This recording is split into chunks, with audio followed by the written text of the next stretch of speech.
Hello, do you ever feel foolish? I think we all do at one time or another. The experience is well encapsulated, I think, in Hans Christian Andersen's story about the emperor's new clothes. Hans Christian Andersen, born on this day in 1875, and the story goes that the emperor was visited by some travelling merchants who offered to make him this new set of rather magnificent clothing. Uh, but its distinguishing feature was that only if you were a really wise person could you see these clothes. If you couldn't see them, you were shown up as being rather stupid and foolish.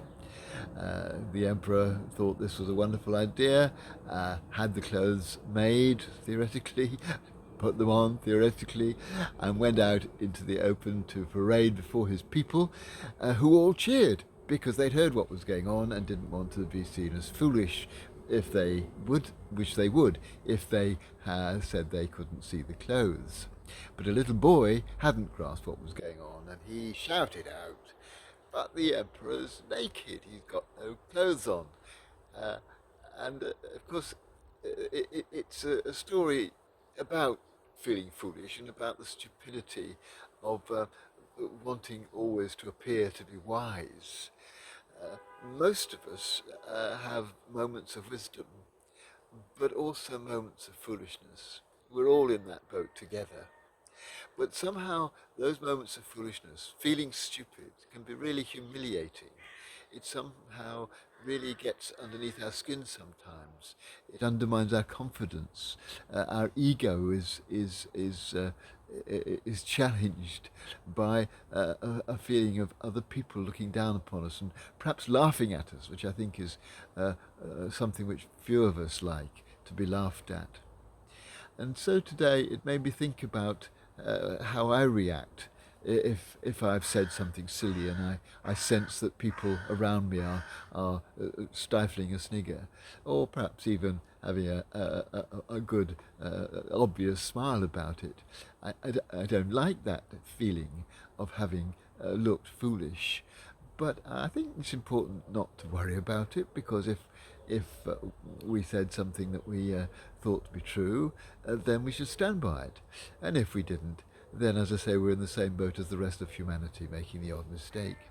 Not to be too sensitive, and also not to use laughter and mocking people as a way of putting other people down if they've done something which we think is foolish or stupid. That can be very humiliating for people and not something we want to do. Although sometimes, particularly if we're in a group of people, it's sometimes quite difficult to avoid. But the other thing, which I think is really important here, is that the little boy who spoke up spoke the truth.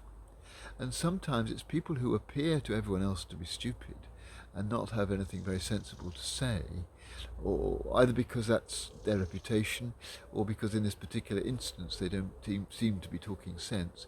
They actually may be saying things that are more true than we realise. And sometimes I think it's really important actually to listen to people who, on the face of it, are not saying things which are particularly valuable to hear or to know about, but which may contain germs of truth, which I think we would do well to listen to, and which we could benefit from hearing. And so I think to recognise that, as St. Paul says, the foolishness of human beings is the beginning of wisdom, and the way in which God comes to us is often in ways that seem foolish.